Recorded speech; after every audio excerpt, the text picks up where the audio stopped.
Yo, what is good, my friends? Happy Sunday. Hold on, just trying to get everything set up here. Holy cow, I'm not prepared. What else is new? How's it going? We are not muted. Haha. Camera's on. The chat bots are going. Not botted chatters. Hope y'all are having a great weekend. I tell you what, I feel good today. I feel good today, y'all. I hope you do too. Let's get a little bit of valve roll in here. My lesson yesterday went very, very well. The actual lesson part of it was, it was good. It was instructive. It was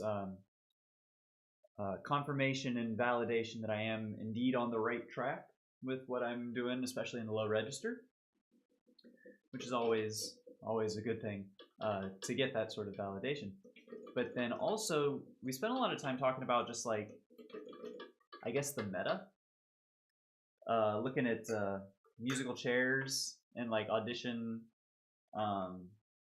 opportunities that exist, and whether or not, first off, whether or not I should even be taking the audition that I had planned to in about 2 months' time, which I think I'm still going to do despite my misgivings. But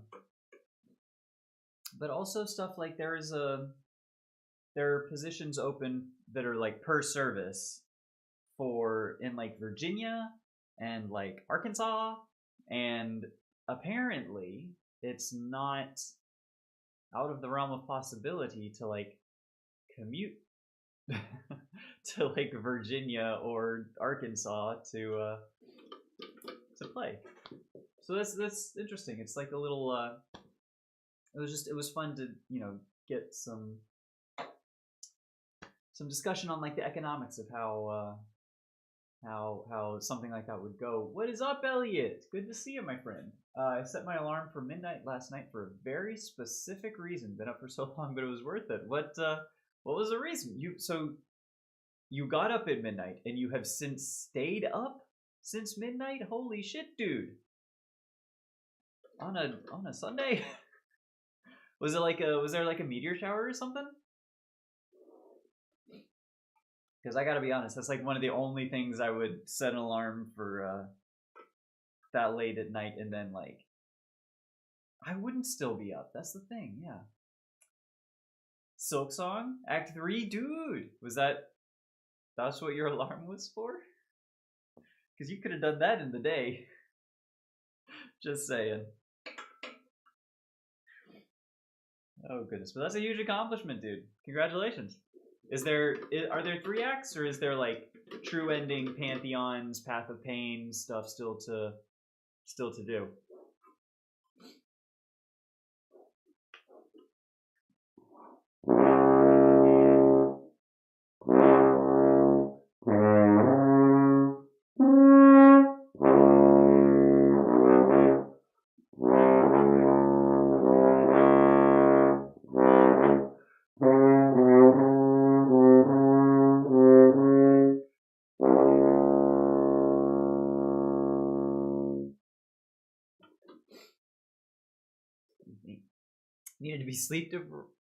Needed to be sleep deprived on a Pepsi to beat the final boss first try, though. Hey, whatever it takes.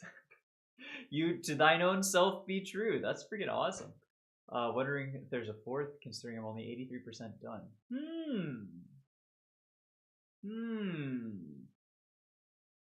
Interesting. Looks like you might not be finished with the Silk Song after all.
flexibilities, y'all. Holy moly! And I tell you, I've been part of what's come out of my lesson that's got me feeling really good today. Is like I forgot my notebook. I had just been, if y'all remember, I'd been starting to talk about how I'd been doing 2-a-days practices, some like in the mornings and then coming back in the afternoons on days that I don't have like ensembles and shit. And apparently, what I'm supposed to be doing, if I really want to take this seriously and give it a real honest shot, I need to be doing 3-a-days, as a matter of fact. So like from like 6 to 7:30, fundamental warm-ups. Normally the shit I do off stream. Then from like 11 to 1, hey, practice and stream time. And then from like 4 to 6 is another practice session. So today I didn't do that. I have not started fully, but that will be tomorrow, is my plan. But I did get up and from about 8 to 9 did my warm-ups, and then rested for about an hour, 45 minutes to an hour, something like that. And now we're back into it. So it's like, you know, I don't know. We're seeing sort of how that's going to manifest. But it feels good today. Not playing Silk Song for the next week. I see that. Dude, like, whenever I finish a game, like, I beat a game.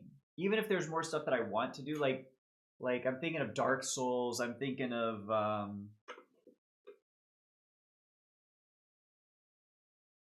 mostly I think Dark Souls. Like, and like Souls games, you know? I finish them, and there's still New Game Plus. There's other stuff to do. There's optional bosses. There's like all this kind of stuff to like be done. But at that point, I'm done with it. Usually for good. It's very rare that I'll like revisit a game because like I have no time. But I feel that. What are you going to be playing in the meantime? You still on Expedition 33? Or Donkey Kong Bonanza or ZA, or trying to remember what else you've been playing.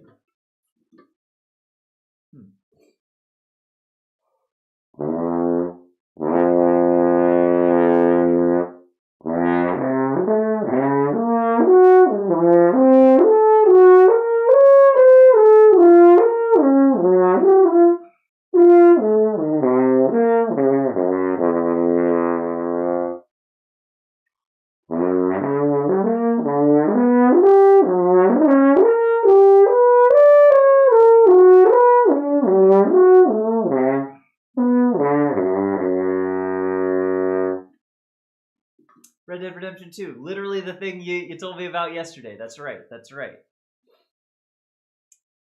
I do remember things on occasion. It just takes some repetition, some reinforcement, you know. I'll get there. That's pretty cool, dude. Because if I remember correctly now, you eat babies. And then there was a whole thing about an episode of Scrubs. Yeah, okay.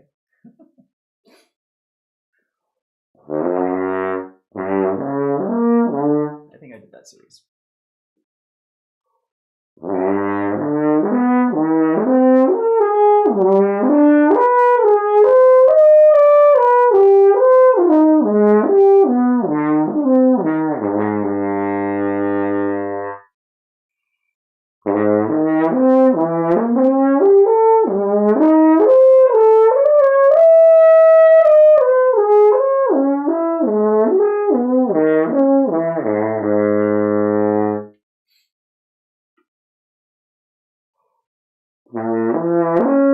Hardwire, because I don't have my Ethernet cable plugged in, so my sincerest apologies, but we will be right back.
Oh my goodness, why did my camera...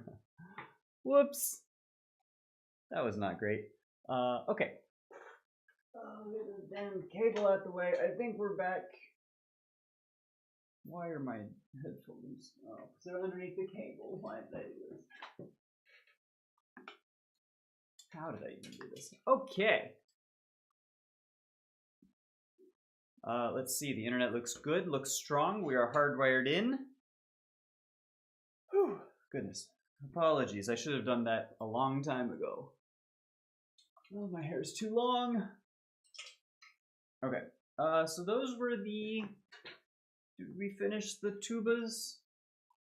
I think we did. Let's do some lip trills while we're here, while we're in the neighborhood, you know. Feeling good, feeling flexible.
Kind of almost there.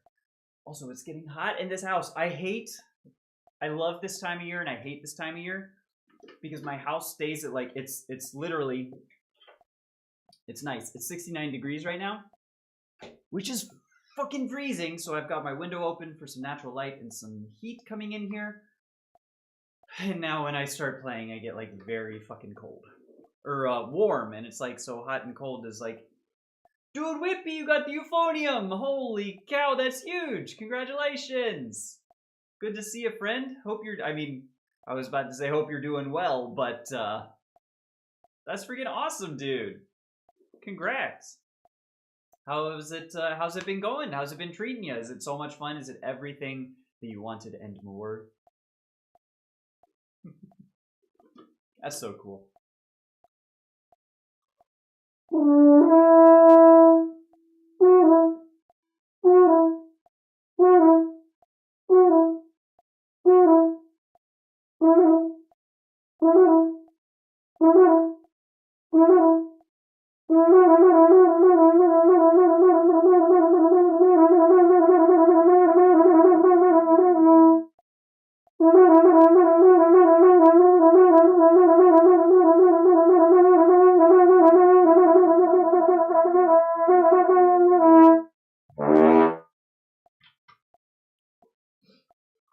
It's very fun to play. I love to hear that, dude.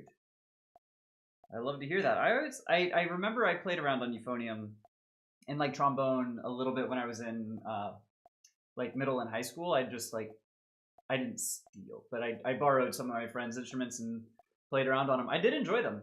I wasn't ever really good at them just because I focus on this part of my mouth instead of like this all of my mouth. But it is fun. It is fun. I love my low brass. Band director gave me the euphonium. Hell yeah! I bought this horn off my band director in high school. It was my mom bought it off of her. Actually, she was my horn teacher and band director. And as a graduation present, I got her horn that I had been playing in high school. Like it was the horn I was playing for school because she knew I was going to take care of it. And yeah, continuing the legacy, as it were.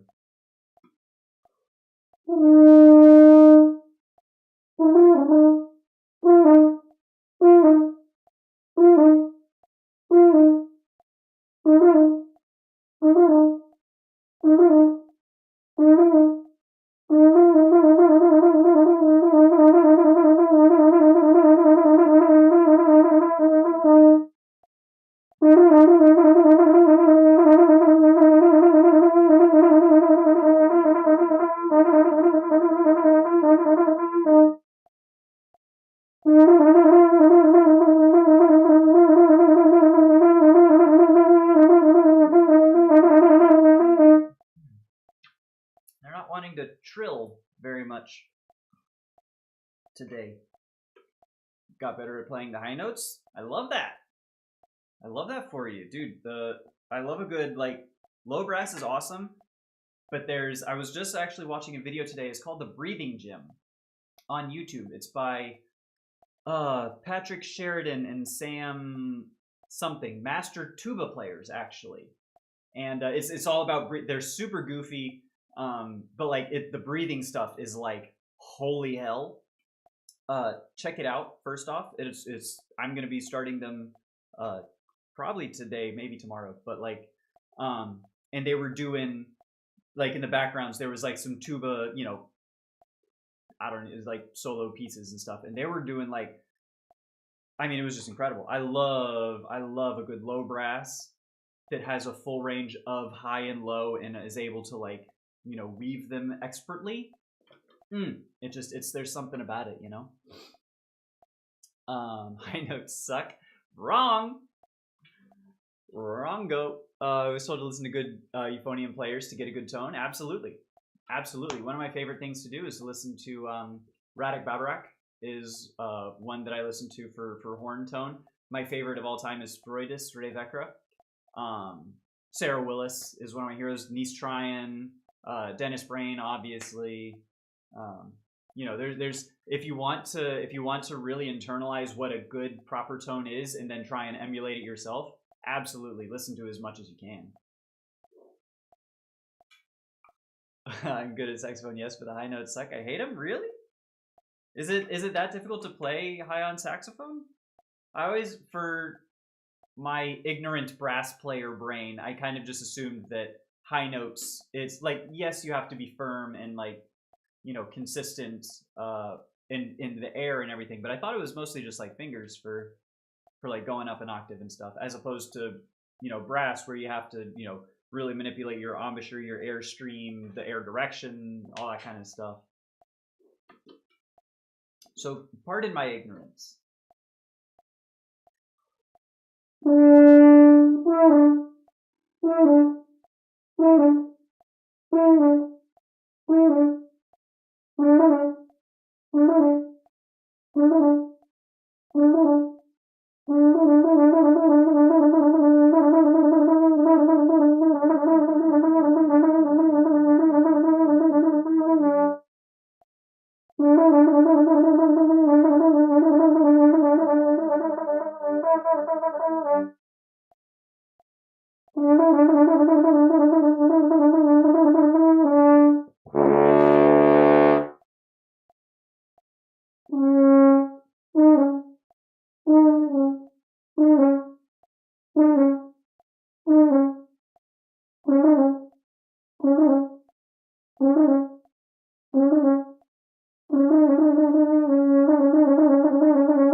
Whatever. That's enough lip trills.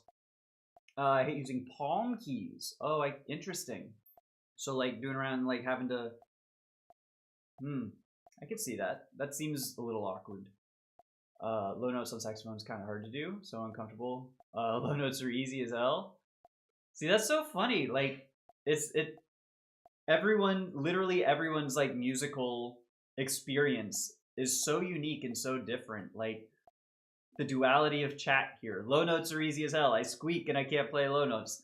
You know, from saxophone, for brass, low notes are the hardest notes for me. I can play high, like, decently easy. But the low notes, getting them proper and connected and supported and, you know, in tune and with a good tone is, like, one of the hardest things on the horn. Because look at the size of this thing. Look at the size of this mouthpiece. Like, there is not enough real estate here to do anything, really. Let's be real with ourselves. Okay.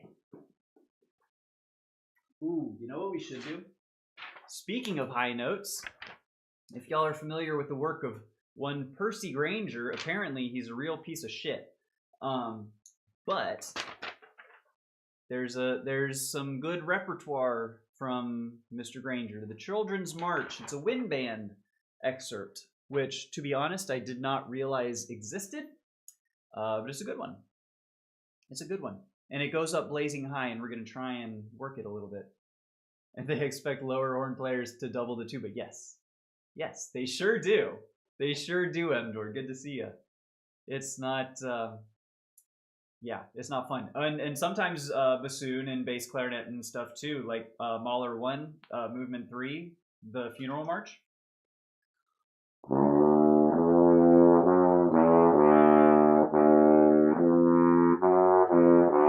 It's like, it's doubling. You've got bassoons, you've got bass, you've got bass clarinets, you've got regular clarinets, you've got everyone in the orchestra trying to do, like, picks it up and sends it off. And whew, that one's a bear. Like, the excerpt itself, it doesn't look like much. It really doesn't. The rhythms are easy, the tempo's easy, the fingerings, the notes, they're all simple. It's simple is the thing, but not easy. It's different. Because it's so low, and it's got to be so smooth, and it's got to be, oh, we're going to be working that one too.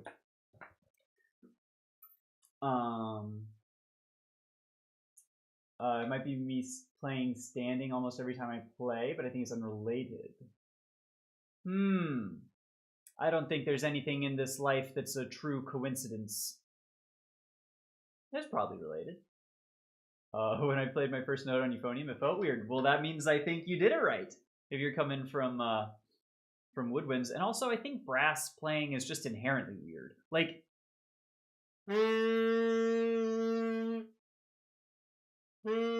You know, it's like, that's weird.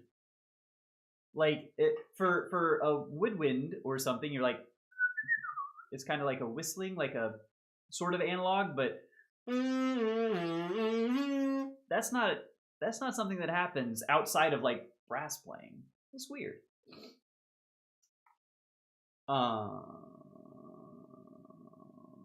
the way, our orchestras had multiple requests to play that iconic piece. Really?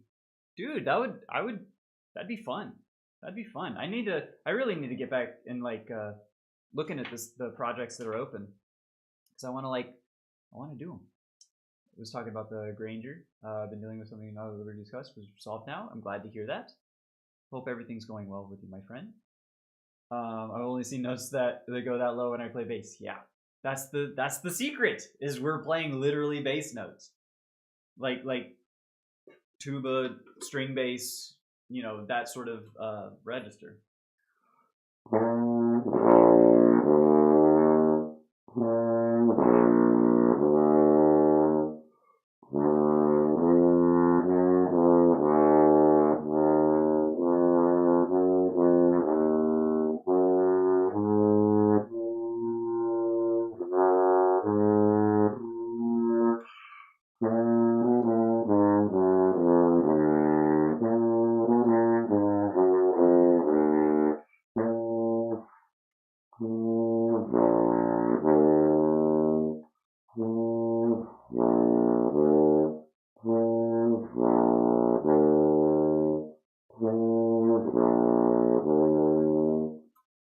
And you have to play it legato, pianissimo, completely seamless and connected and pretty.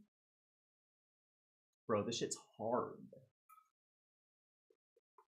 I was gonna say impossible, but, like, it's not literally impossible, but it feels impossible, you know?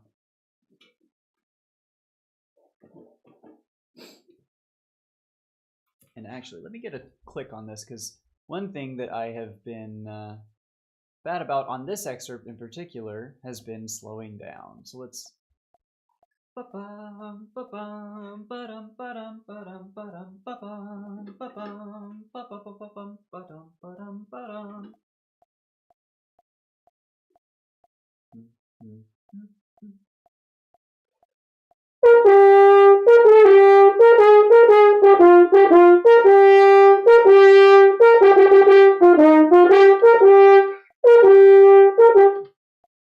think, let me turn this up some, because I can't actually hear it. I think I'm still slowing down. I get lightheaded playing the flute or euphonium. That's because, I mean, you might not think it. Euphonium for sure needs a ton of air. Flute needs so much air to be able to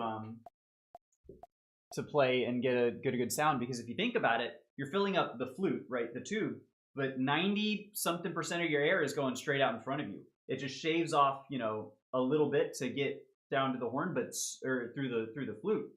So much air is needed to get to play flute, more than I did not realize until I, heard people talking about, like, oh my god, flute is like a wind and air powerhouse, All right.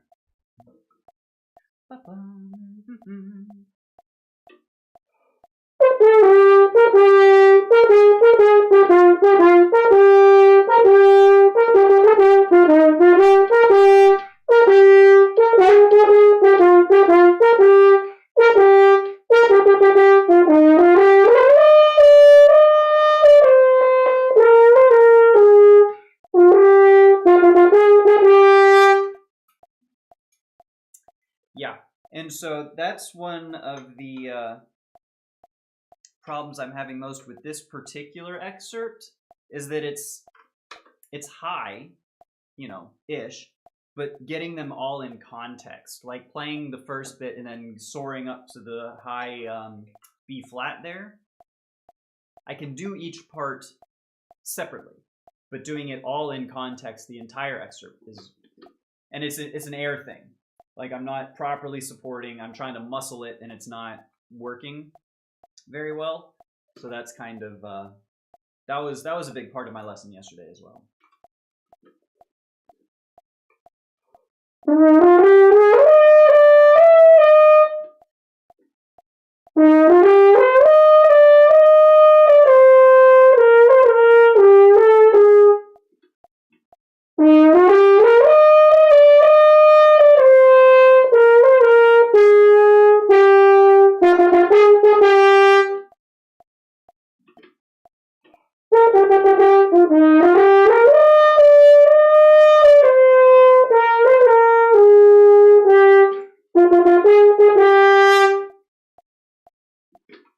Still doesn't seem like,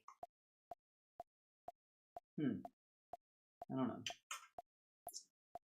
Soprano sax is like a clarinet? Yeah, dude, I love soprano sax. Kim Waters, some sexy, jazzy soprano sax action. That's some good stuff. I love a good soprano sax. I love a lot of good saxophones, Like, they have a je ne sais quoi. You know what I mean? Got a curved soprano. Were you telling me about that? Sounds familiar. Did you mention that before? That's really freaking cool, dude. I don't know that I've ever seen a curved soprano.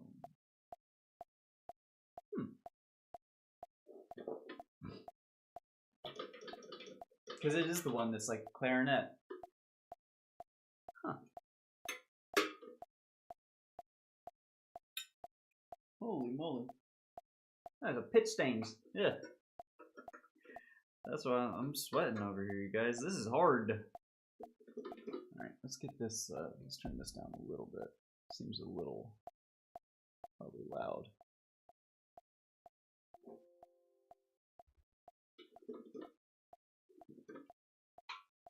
The tenor saxophone is your favorite? Yeah, I would call you biased, but like, that's freaking awesome. I love it. Dude, sexy tenor time. One of my good friends in high school, he was a tenor sax player, and tenor and alto, so he would sit next to me, and I was principal horn, so we were pretty good buddies. And he would always, anytime he got the opportunity to play tenor, it was a big deal. It was always the tenor time, and it was sexy sax man kind of thing, and it was a good time. I got a soft spot for a good tenor.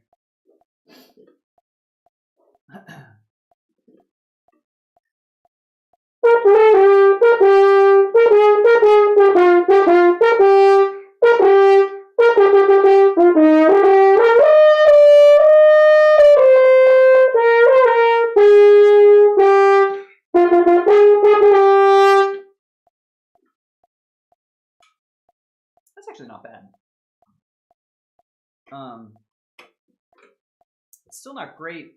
That the B flat is just not super. I still want a contrabass and or a sub contrabass. Yeah, to wear on your neck that's like 50 pounds and 12 feet tall and like actually breaks you in half every time you try to play. My favorite instrument would be euphonium because it's fast to put together. Honestly, that's why I like horn. You know, you just pull it out, stick your mouthpiece in, and you just go. You know, I see, you know, strings and woodwinds. You know, there's maintenance and stuff that, you know, you got to put it together and, you know, all this stuff. But like for me, if I want to get and play, it's kind of like guitar. You pick up guitar and you just like go to strum and play. You pick up the horn, slip the mouthpiece in, and just bada bing, bada boom. Love that. Because if there was like 5 to 10 minutes worth of putting together before I could start playing, I probably would never play. You know, the more like barriers like that there are, the less I'm gonna do your shit. Like ever.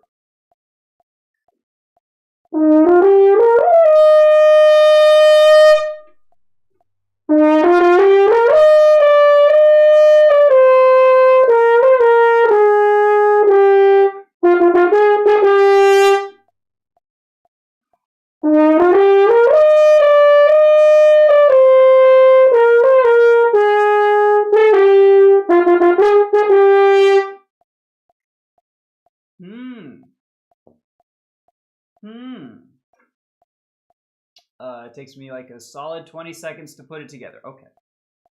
Okay, well, you know, never mind. Then that's fine. That's good. May need to put cord grease, so maybe 30 seconds. That's not bad. But then also, isn't there like... So, and then obviously, you know, you've been doing it a while, so you're fast and proficient at, you know, putting together and knowing what needs to be done and all this stuff. But like, isn't there like reed stuff that you gotta do? Like, you gotta like have them soaking or doing stuff. You can't just like pick up a reed and pop it in and play, right? Like you have to have some sort of treatment for it to be able to vibrate effectively. Bass takes me a solid minute or two just because of the size. That makes sense. Yeah. Yeah.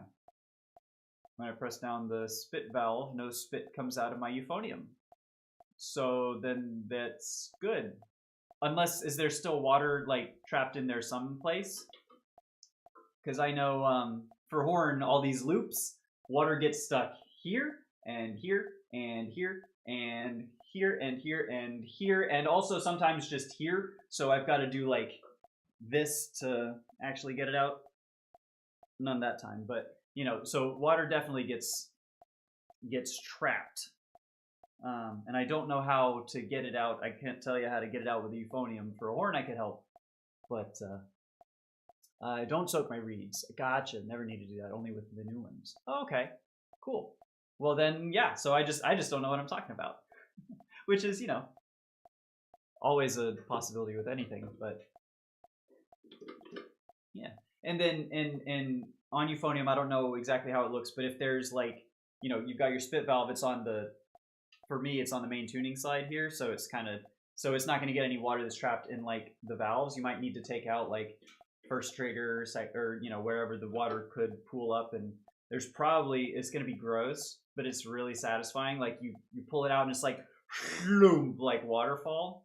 Oh, I love it. Oh, I love it. Professor! Woot woot with your toot toot.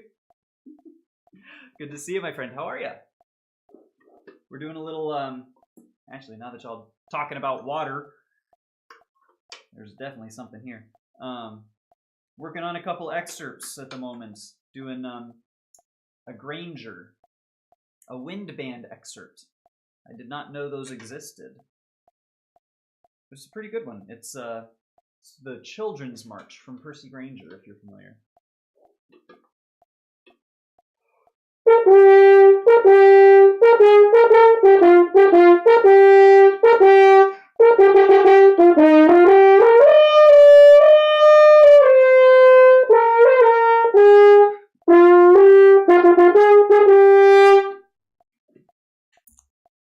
120. That's actually too slow. I had it on 124. It's supposed to be 126 at the slow end. Oh my god. Yeah, because I think I'm still slowing down.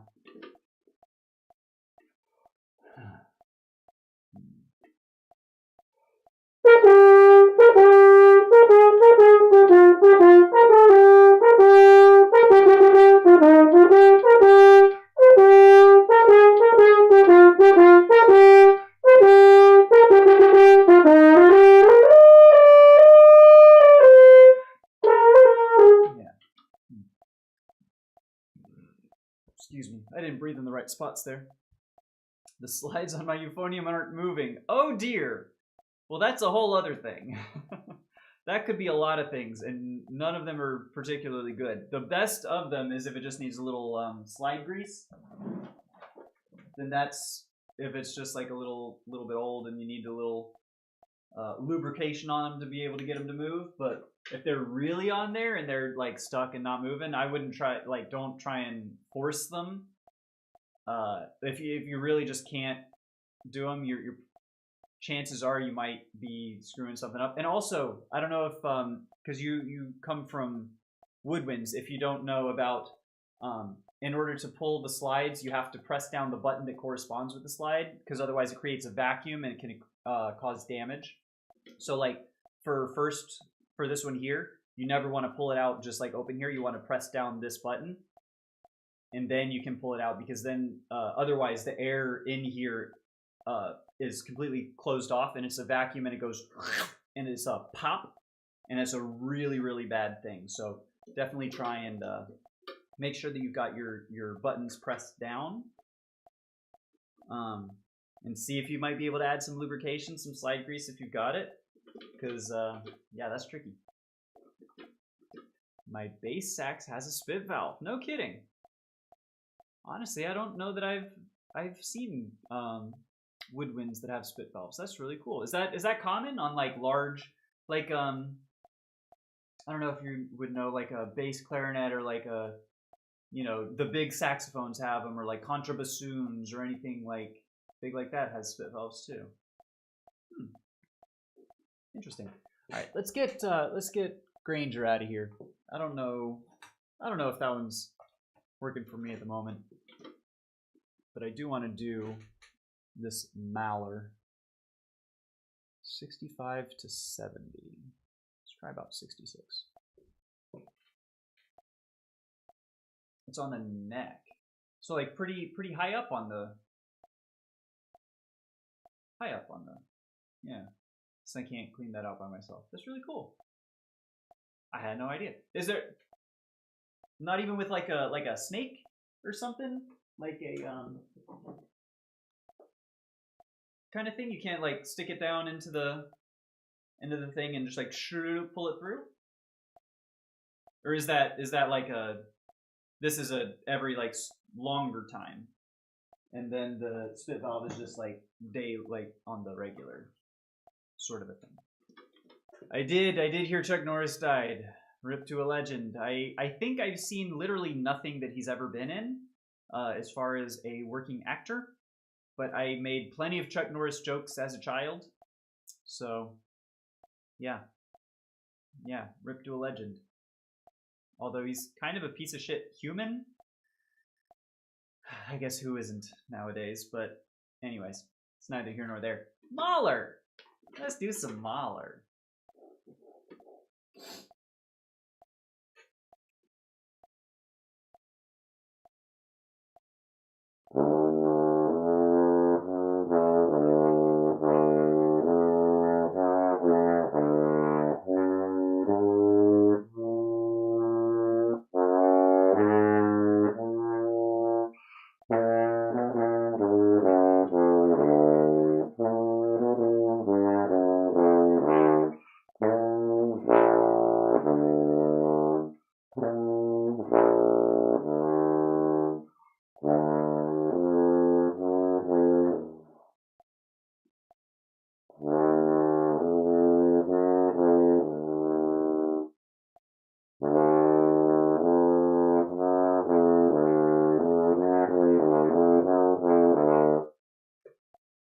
are not like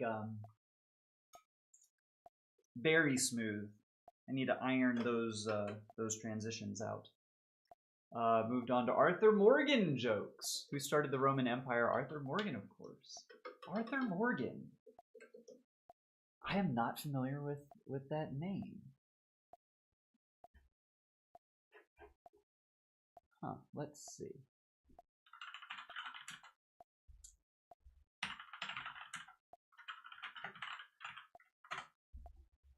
Oh, Red Dead Redemption. I gotcha. So, like, Chuck Norris, but based. I can dig it. I like that.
Arthur Morgan beats Chuck Norris any day? I can see it. I'll allow it. I'll allow it. Chuck Norris only wishes he could be... He aspires to be Arthur Morgan. Although, he doesn't much anymore because he's fucking dead! You know, rip, still, whatever, you know. But that doesn't change the fact that he's still a piece of shit. Anyways.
Dang, that's tough.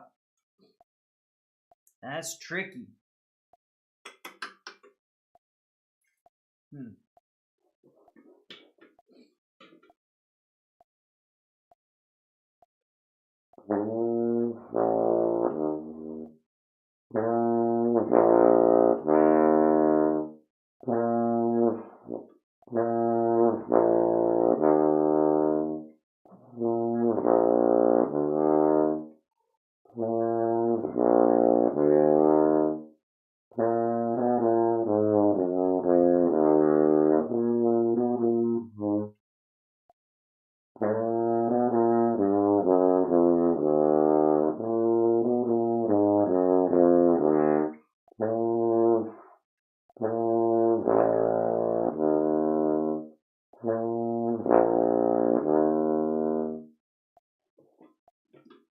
Yeah.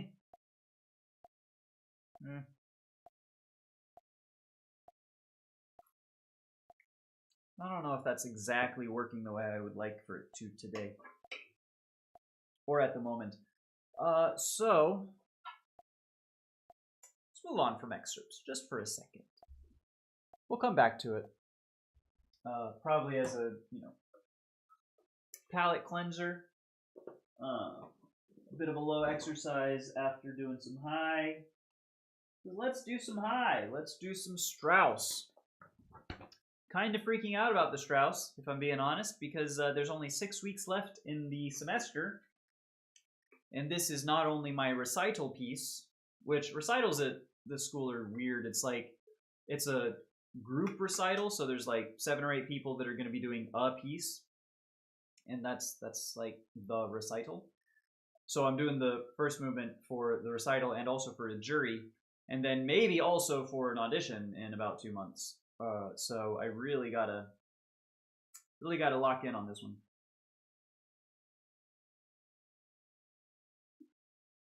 Spend some time, spend some energy.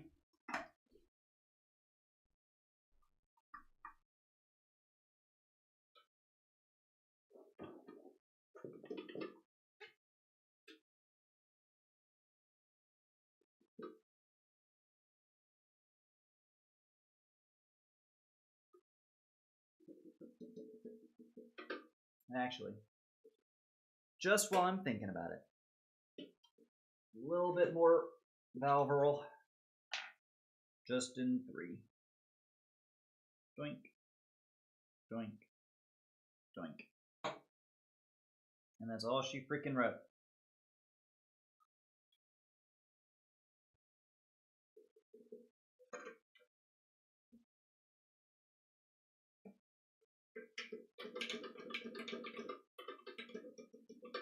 That feels good. Okay.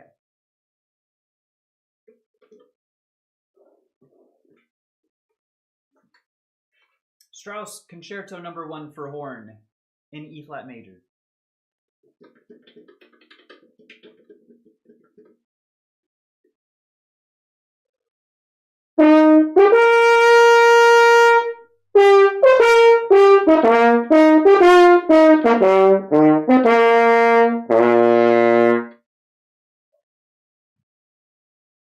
Da-da-dum, bum.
First B flat was much better than the second.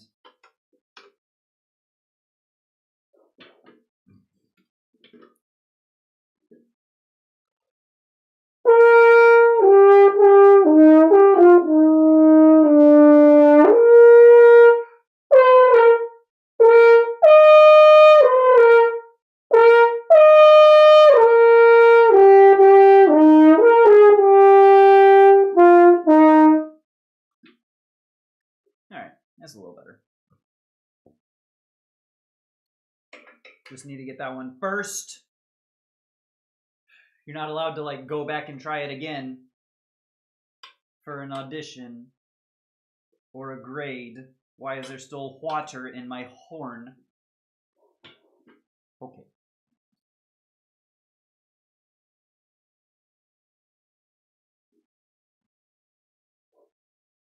Dun dun dun dun dun.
Whoo-wee!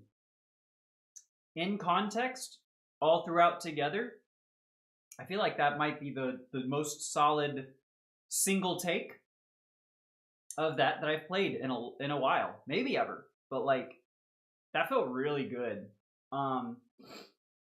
Especially around the triplets, they kind of worked. And let me see, do I have my pencil? I do. I'm a musician. I have a pencil. Right around here, these E flats. Leading up to the triplet section.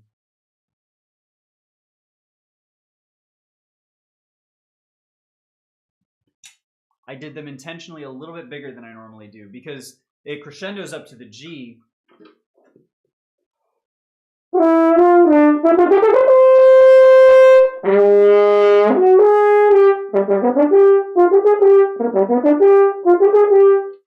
And that, I kind of did it again, where the top note, it's powerful, it's accented, it's held, and then the G, the E flat down low, it's still the same dynamic. It's decrescendoing, but it needs to start at the same. I'm bringing it down a few steps in dynamic, which is not good. So making sure that dynamic continues and then tapers down has made this transition to the triplets a little bit better, at least the 2 times we've done it.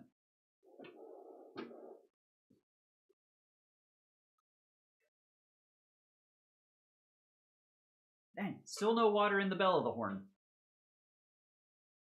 It's really gross, I'm telling you, but like it's really satisfying when it just like all dumps out the bell and you're like, there it was. There it is. Nasty.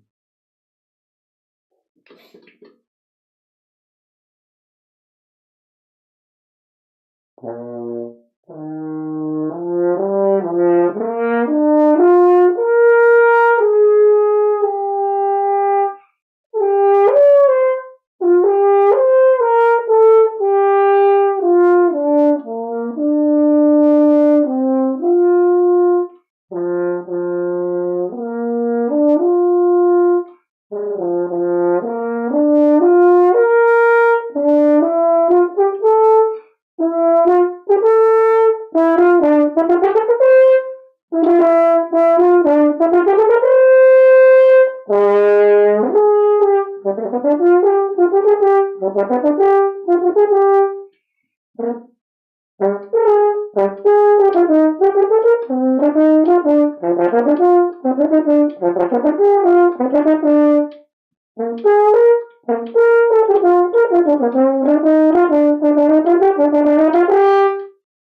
excuse me.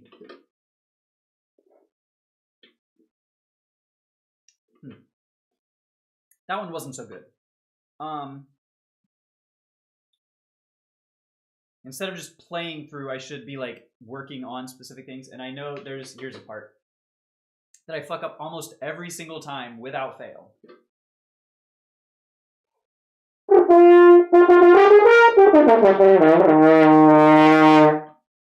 That wasn't it yet.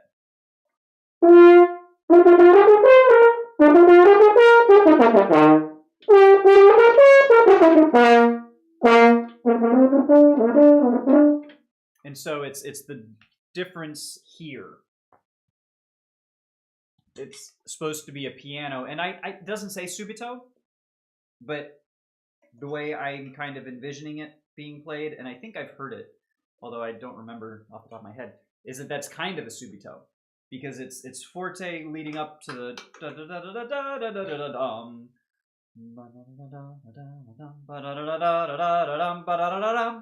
Punch you in the mouth, you know? So you really want to make sure, or I'm really trying to make sure, that the phrase goes as follows.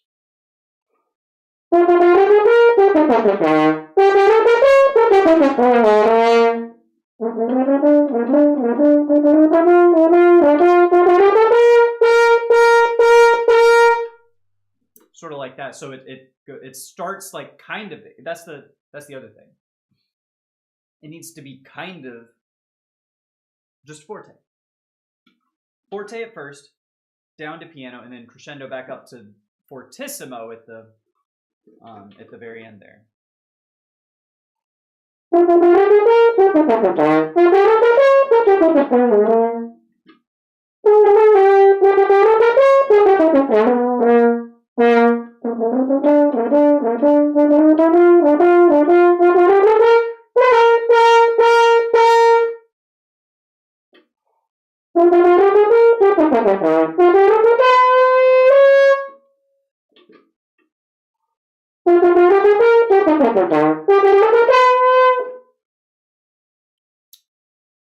Excuse me.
Okay.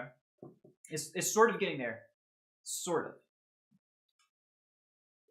I don't know why I've never taken the time. I think I have once taken the time to work this part out, like kind of hard. But I think that might have been like in January or earlier. So, yeah.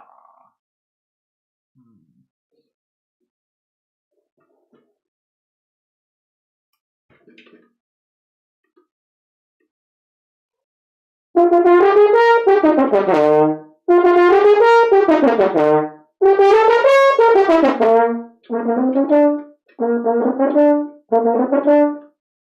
did it wrong.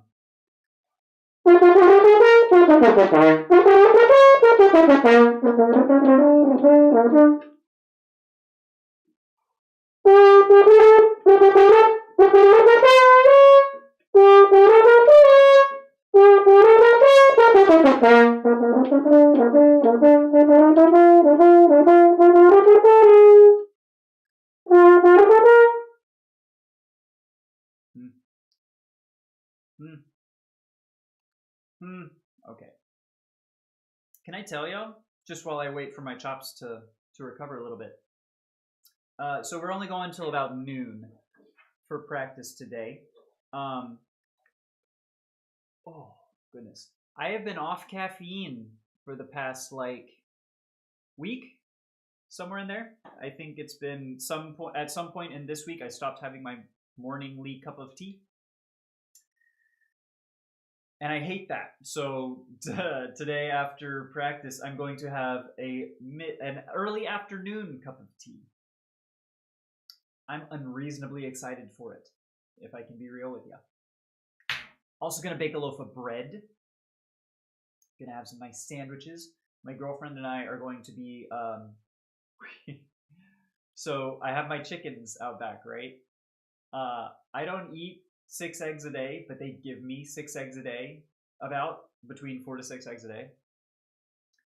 So at this point, I have in arrears, accumulated literally over 100 eggs. I think we had like 103 or something. The oldest 36 of which hard-boiled, and I'm going to feed them back to the chickens just because they're, a few weeks old. But we've got the remaining 60-something of them. We're going to boil them. We're going to try to pickle them. And specifically, my mom sent me a recipe for honey mustard pickled eggs. Holy! I am so excited to try out some honey mustard pickled eggs. Yo, Johnum, what is up, friend? Good to see you. I hope you're doing well. I don't have a harmonica. We were talking about harmonicas a week or two ago, and I'm really, really tempted. I really want to get one. I just can't justify it at the moment because I'm doing some house renovations and spending time on the horn and stuff. But I would like to get one. It's one of those but I think it's one of those that I like the idea of playing it more than I probably would enjoy actually playing it.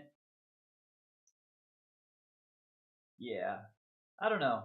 I'm undecided. I want one, but I don't know if I want one. You know what I mean?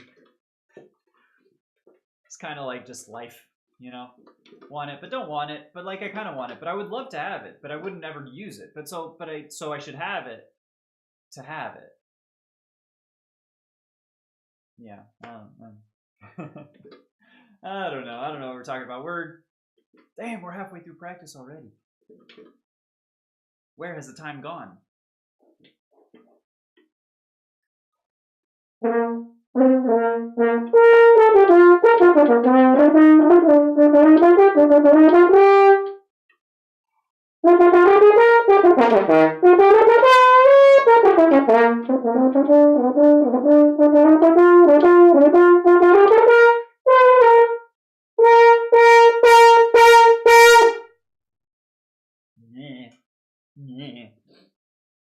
That was kind of gross. Splatty. And still, I don't know why that triplet.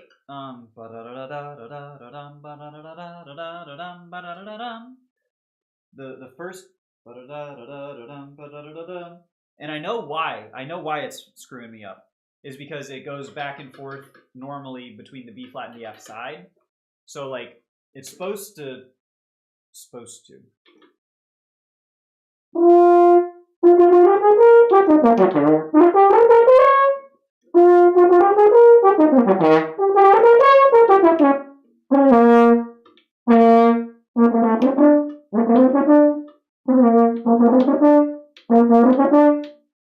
So it's just a funky fingering that I need to actually work on. I need to repetition. I need to repeat. You know what I mean.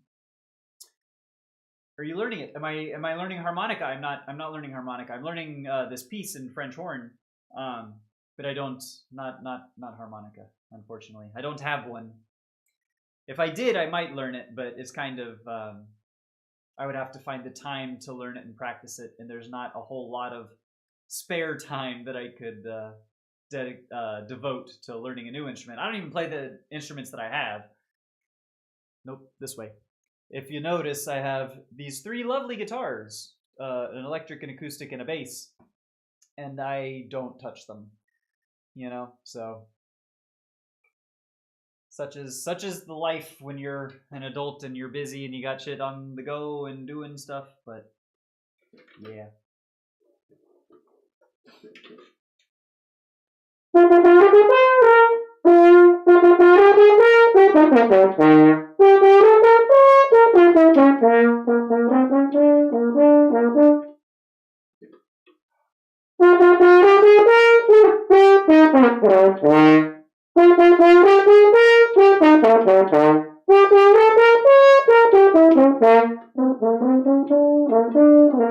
And that's not right. I'm not doing the right fingerings for that. Ah.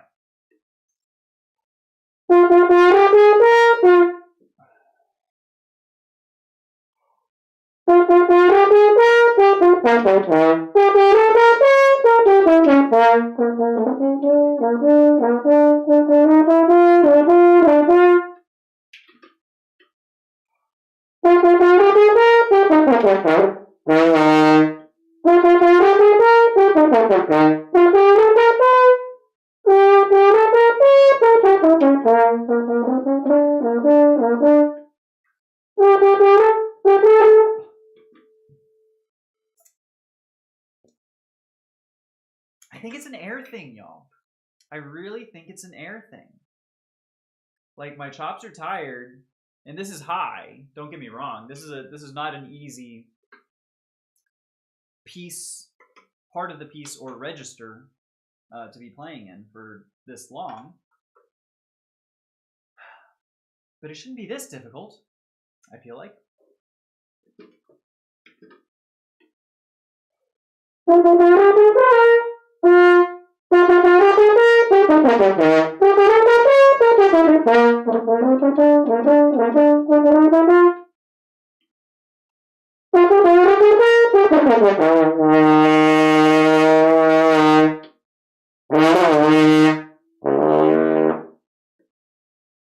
That was nasty. But sometimes, and here's the thing about practice. Practice is not performance. Practice is the point at which you get out all the nasty shit that you're never going to do in performance. Because it's like, maybe it sounds good. That didn't. This didn't. That was nasty. But like, you never know when a sound is going to emerge and it's going to be like, oh, that wasn't bad. Or like, that sort of like popped into a thing and it's like, we can work with that. You know what I mean? Music in practice time is so experimental, I'm learning, that you kind of just have to like send it and find out what works, right? I forgot to ask, where are you from? I am from the great state of Florida. I don't know if you can tell. This is a 16-year-old shirt at this point, but I'm a Florida boy. I'm here in the USA in Florida. It's hot. Down here in the swamp with all the gators. I got a little gator man. This dude. You know?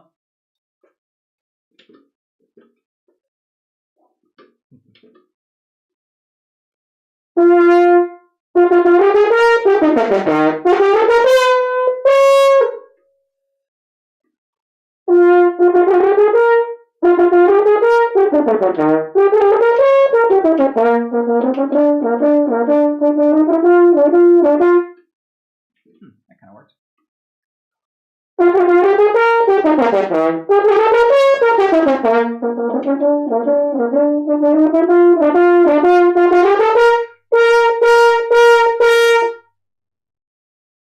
That's kind of how I want it to do, but like prettier. That's the general roadmap for the dynamics. I think that I want to do. It's forte, subito, piano, crescendo is up to a fortissimo by the end, and I think that was closer.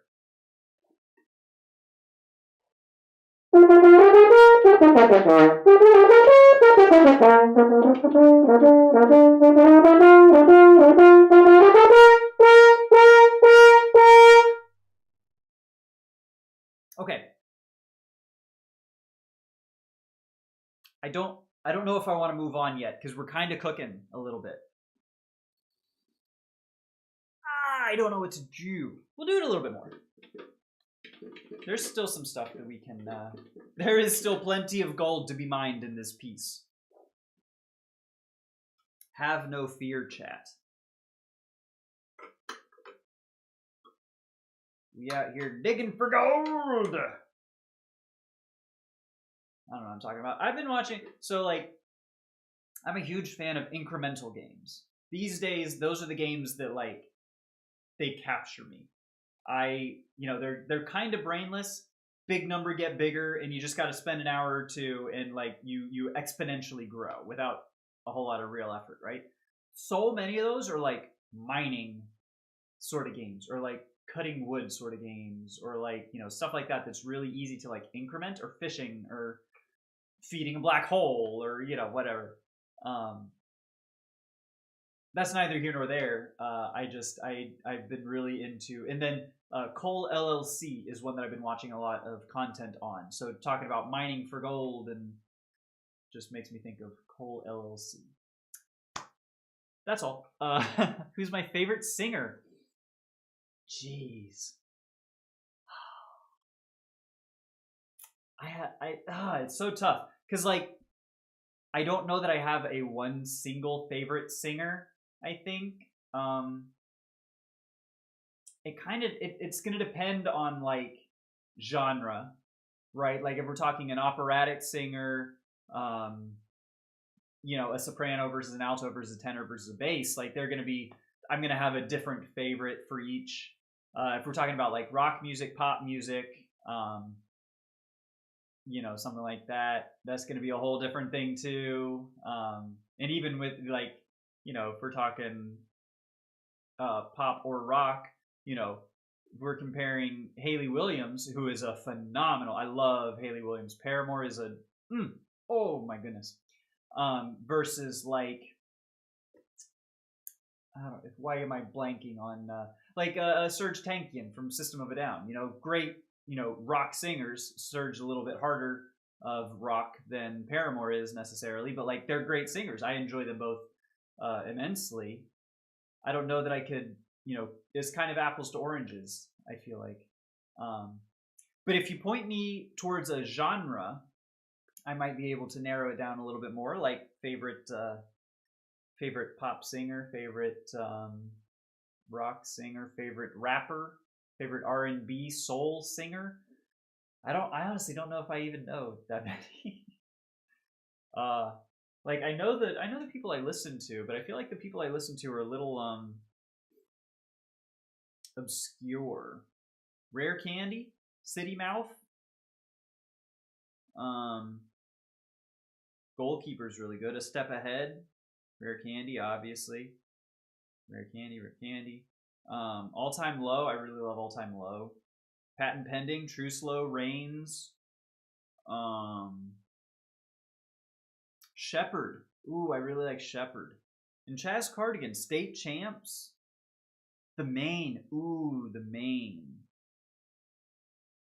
Yeah. Darius Rucker. Now that man's got a voice. Holy. Even going back to his Hootie days and then his Darius days, like that man's got some pipes. Uh-huh. Do I know JVKE? I assume that's like Jake. I've never heard of them. Let me see. JVKE. I sure haven't. Holy cow, he's a baby. It's so funny. Like this dude's 25. Oh my god, he's 9 years younger than me. Huh. He's a child. He's an infant. That's what sucks about getting old. But no, it's a golden hour. Looks like a good one. I might have to check him out if it's recommended.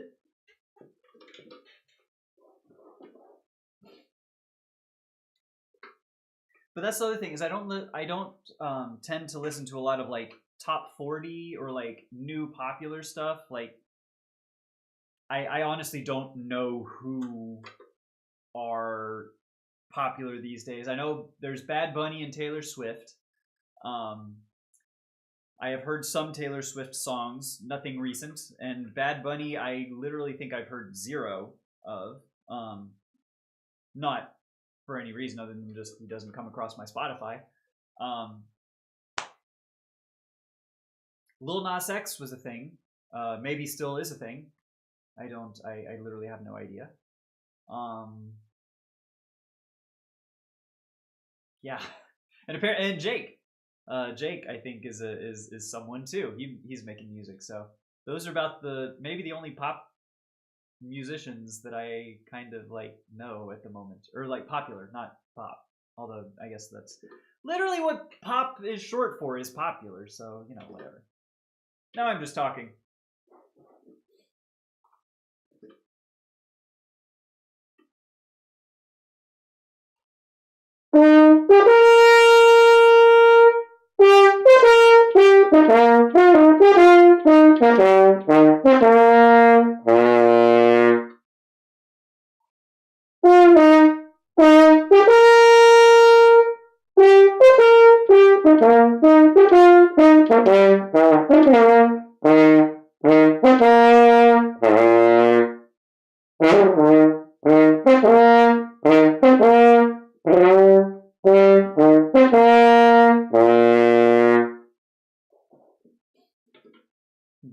Something like that. Okay. What are we at? It's 11:15.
I think with that, probably enough Strauss for the day. We spent a good amount of time on it. We worked some good stuff out. Let us leaf. Get it? Lettuce? Okay. Let's do some jazz, some blues, a little blues and variations for Thelonious Monk. This here's a piece. Like a good piece, not like that thing is such a piece. Like this is a piece. You know? English is stupid like that. The ambiguity, the inherent, and I might say intentional ambiguity of the Frankenstein that is the English language is an affront to nature. That's all I'm saying. And I don't think it's that controversial. I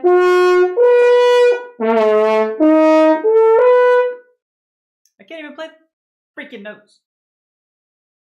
That's okay. I had water in here as well. I need to find... Not that time either. I swear, I got like one good bit of water out of the bell first thing this morning, and there have been 0 since.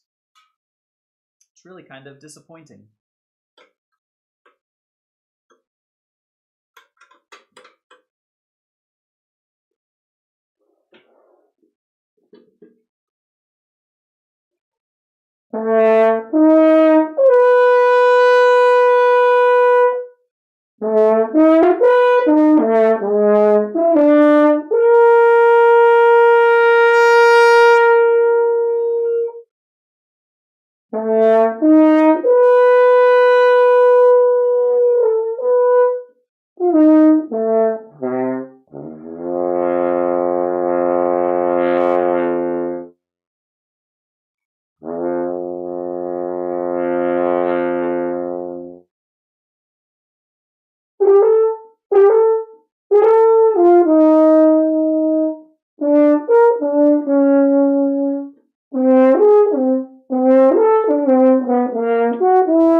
That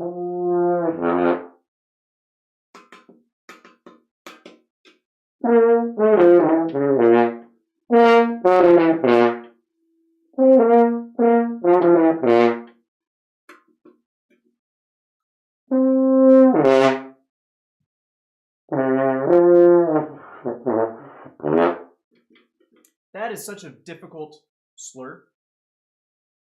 From middle C down to the pedal to crescendo and accent the bottom.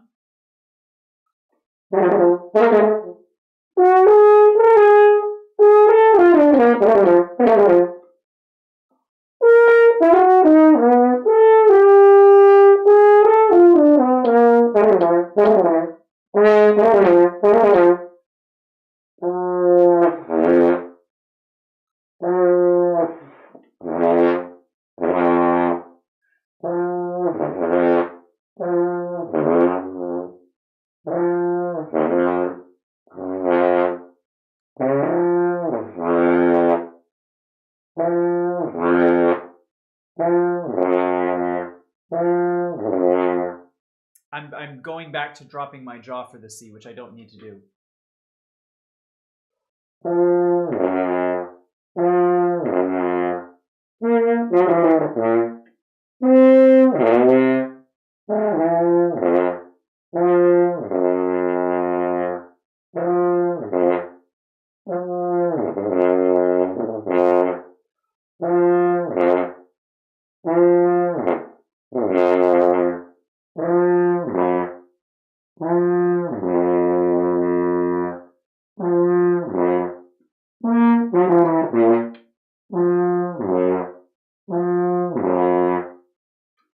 Now the slur's kind of working. Turns out we just had to work it out. And actually, that does give me an idea. Noodles. Noodles are a wonderful exercise that I have not done in a minute, and they would really help for this specifically.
That's why the C did not work, is because I'm working. It's not an embouchure change. It's more just like a technique change.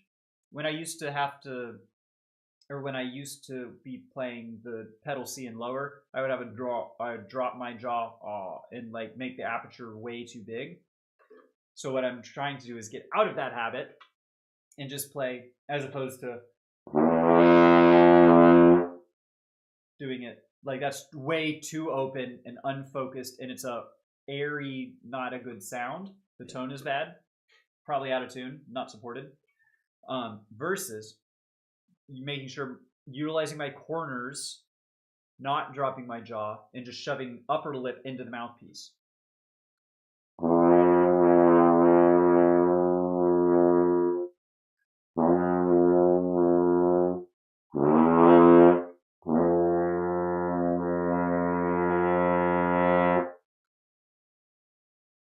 I could hear the sound difference on that, and I'm not usually that good at listening to my own sound critically and like picking out stuff like that.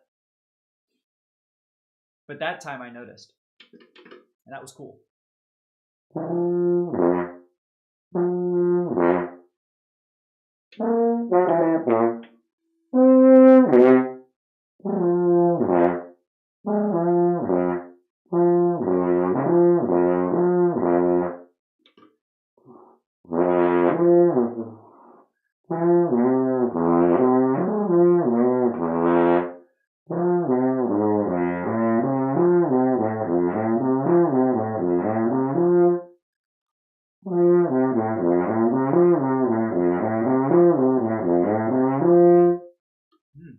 That's pretty useful.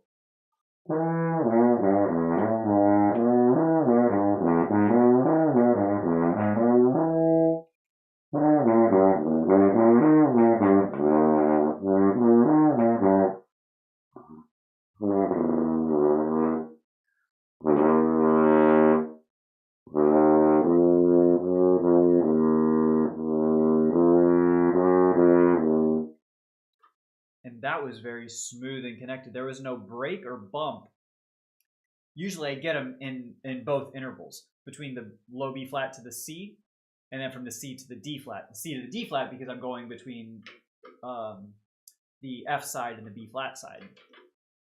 But the B flat to the C, probably just an embouchure air thing. But that one sounded good, y'all. That one sounded pretty nice.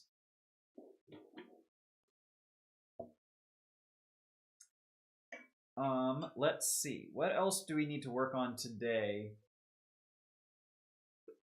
Excerpts, for sure. Oh, you know what might be a good one that I don't think I've done in a minute. Shostakovich. Shasti. Shastai. Bum, ba-da-da-bum. Oh, goodness.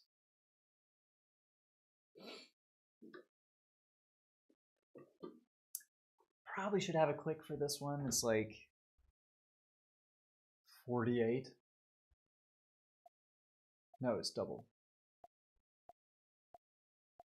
Bum, bum, bum, bum, bum, bum.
That's way too slow at that point, but like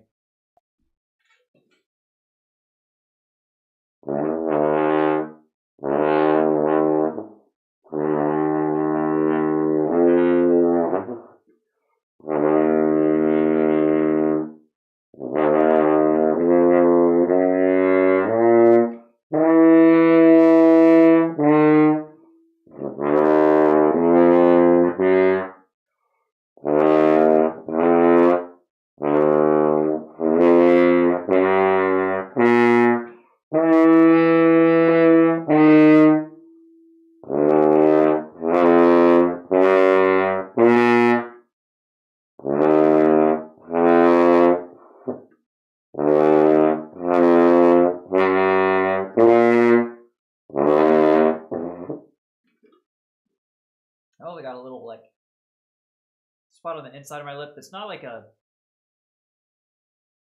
canker sore, not like a bite mark. Not it's like a just a little something. It's kind of uncomfortable. A little bit. It hasn't been like bothering me super hard or anything, but I only just noticed just now like it's kind of it's in a weird spot because like yeah, it's just in a weird spot. Oh, Shostakovich. I kind of hate you.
Okay. Yonder is Shostakovich.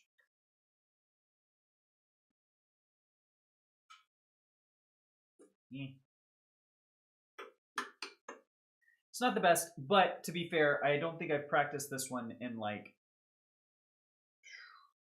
Honestly, I don't remember the last time we've actually like practiced Shostakovich. So I can be forgiven perhaps for being a little rusty, just shaking off the rust. And I should... this one definitely needs to not be rusty because I can almost guarantee you that any audition that I would be taking will include Shostakovich 5.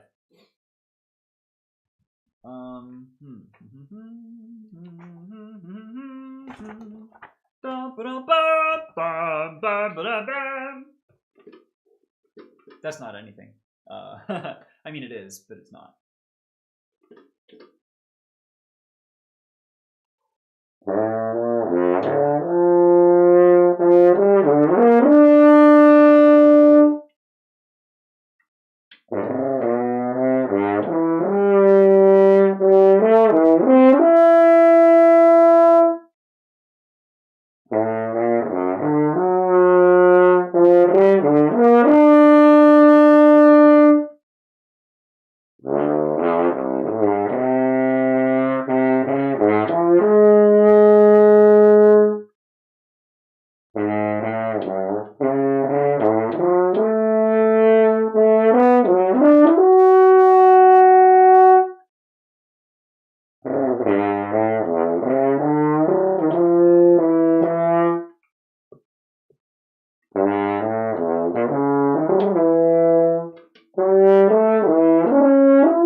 Don Quixote.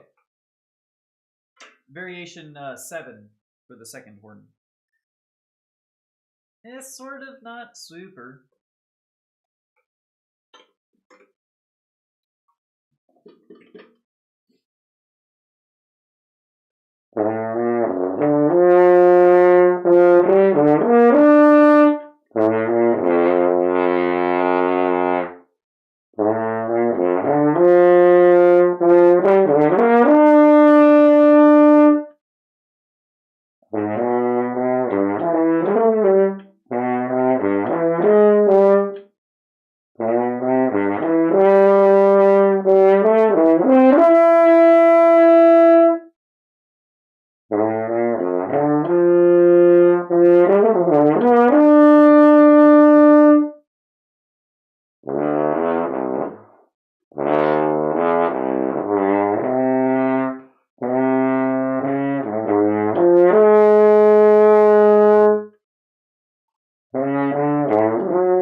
So weird, this particular variation. Like, there's not a consensus on what the right notes are. You know what I mean? Probably not. So allow me to demonstrate. Freaking. First off, confused guy. Good to see you, Rip Chuck Norris. But we've already been through. Arthur Morgan is like more Chuck Norris than Chuck Norris ever was because he's kind of a piece of shit human. Rip to a legend, you know, art from the artist, all that. Anyways, Don Quixote Variation 7. This note in particular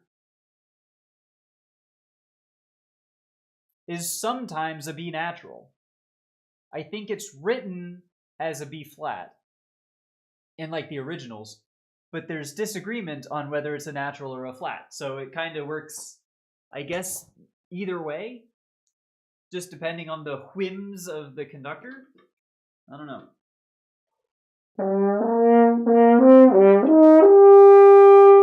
Is the B flat.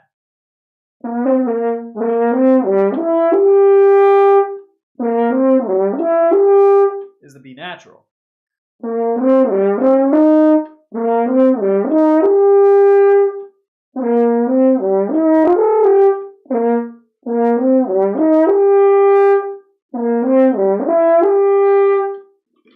Weird.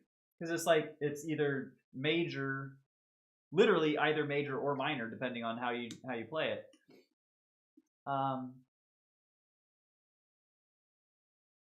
Because it's like B flat or F major.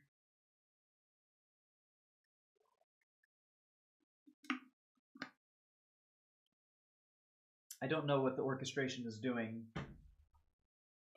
How these chords are supposed to, because it's like F. It's F major 7, A minor 7, and then another. It could be like D minor. No, that's it. It is D minor. Or major.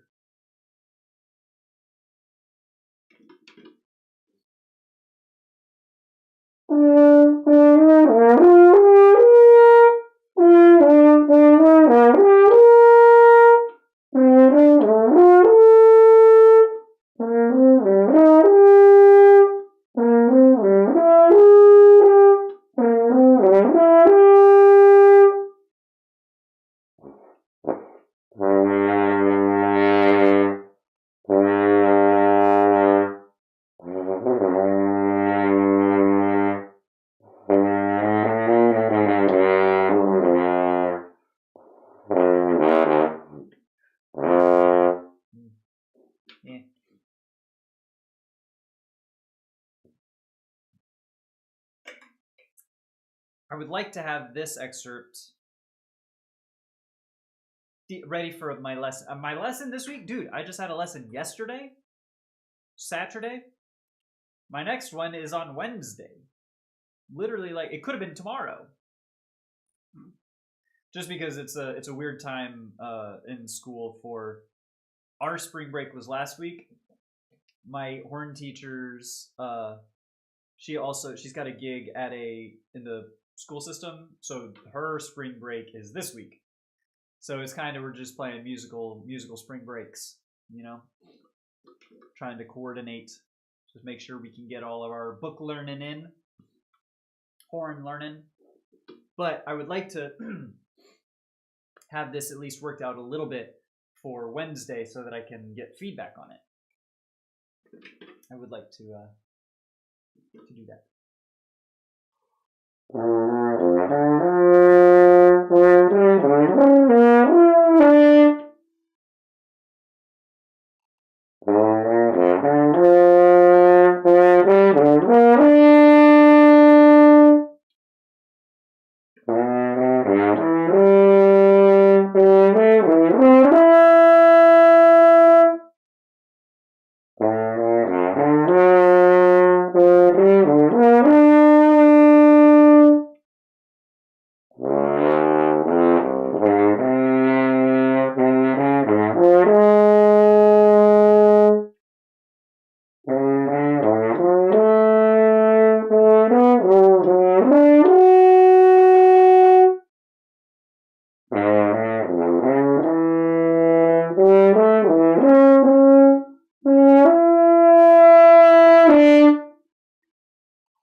It's actually a good variation. I don't know why I say actually as if it's like controversial. Ooh, variation 7.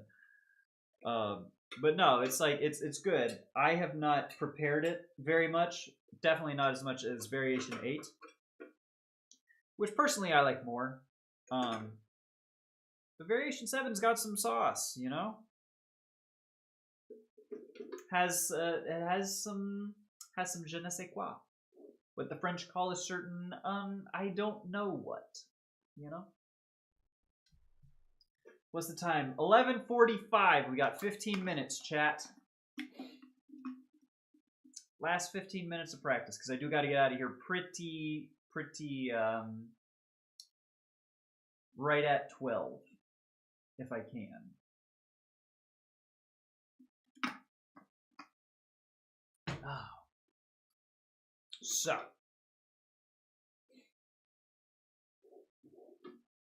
I think a little Don Quixote. I think we can finish out the day with Don Quixote. Finish working this out, and honestly,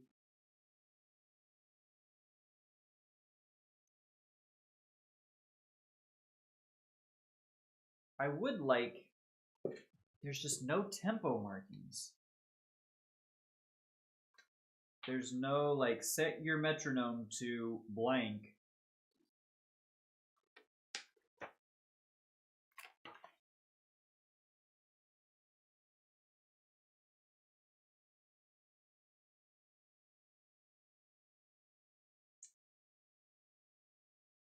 Yeah, I don't know. I would love to be able to put my metronome on a thing, but there's no tempo markings anywhere. So I just need to like look at the originals, probably listen, get an idea. But can I tell you? I just dropped my book. Can I tell you? I don't think I've ever actually listened to Strauss's Don Quixote all the way through. I really don't think I have. I don't know. Oh no, I ripped it! Fuck, man. That's okay. I guess it was bound to happen. It's not one of my favorite Strausses. It's not like Till. It's not like Heldenleben. It's not like even Don Juan. You know, I've enjoyed Don Juan. I don't know. It doesn't resonate with me quite as much. But it's still good. It's still good, and there's still excerpts to be played.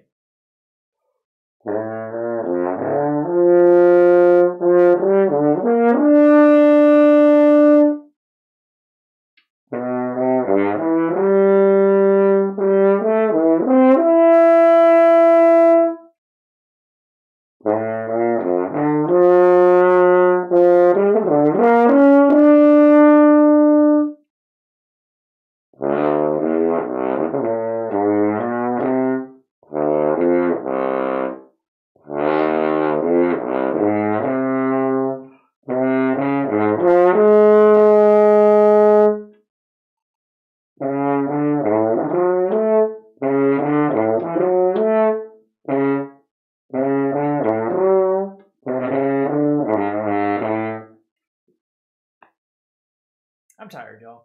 This is the end of practice, and I'm sort of starting to run on fumes. I know how to play this, I promise. Ah!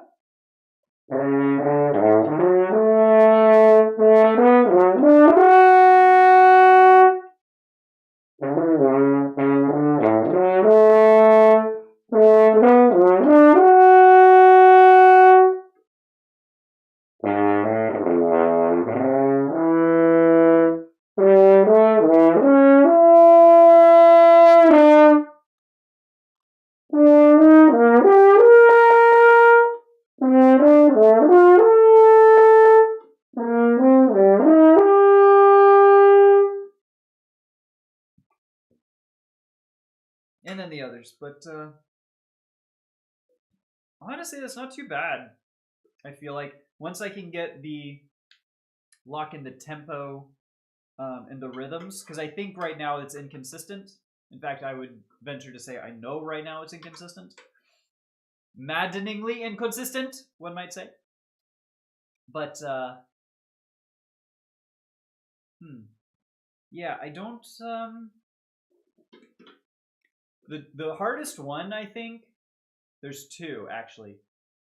One is, like, super low.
Because that's what, like, the notes now are becoming good.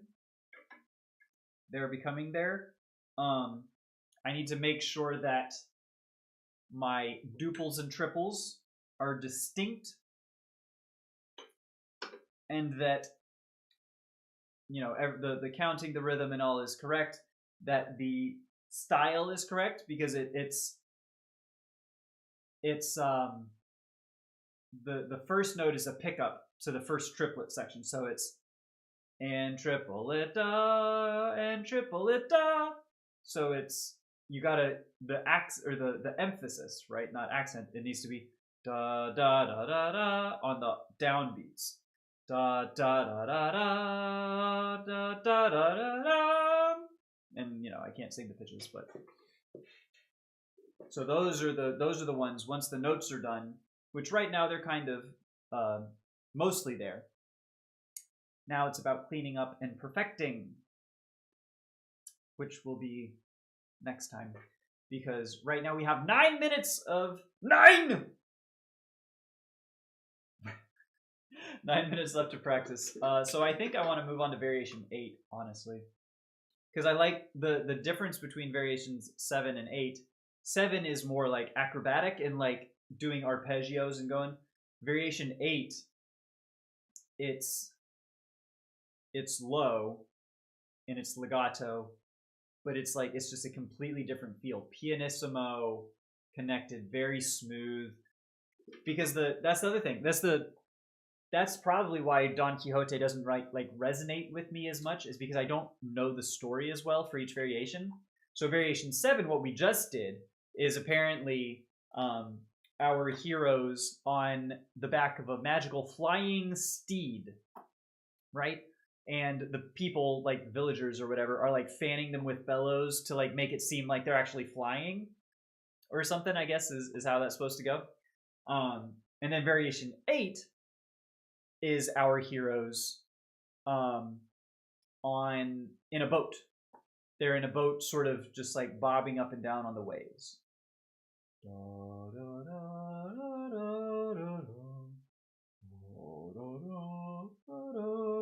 Like, it's very, just completely different theme and story and style, which might be the secret. If I learn and study the story of Don Quixote as it pertains to the tone poem, maybe I'd like it more. Maybe.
Hold on.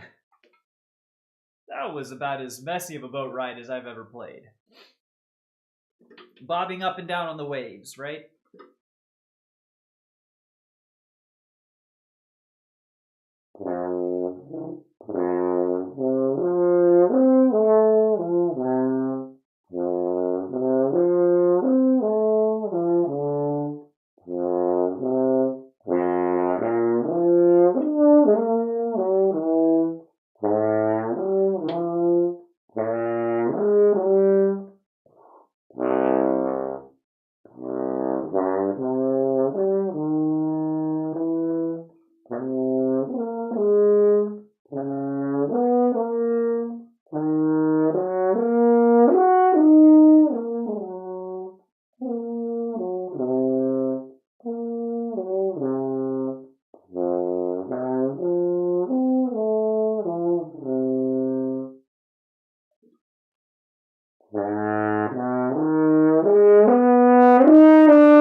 Whale. I dare say that is variation 8. Definitely time to take a break from playing. I dare say that's going to be the end of practice, in fact. Because today I would not be doing 3 a days. But honestly, a good productive day of practice. This is I've been guilty the past few days of taking it kind of easy during practice time. Partially because of spring break, partially because of, home renovations and stress and trying to work on other things, But today was a good one. I would say perhaps a return to form in a lot of ways, and I think we got some good stuff to work on, some good goals on the horizon, auditions and shit. But yeah, I think that's gonna do it for me. I gotta get out of here and go cook some stuff and have some lunch. Thanks for hanging out, everybody. Y'all have made today so much fun. Hope you have a wonderful, absolutely pristine rest of your weekends. And I'll see y'all later. Bye, everyone. Bye.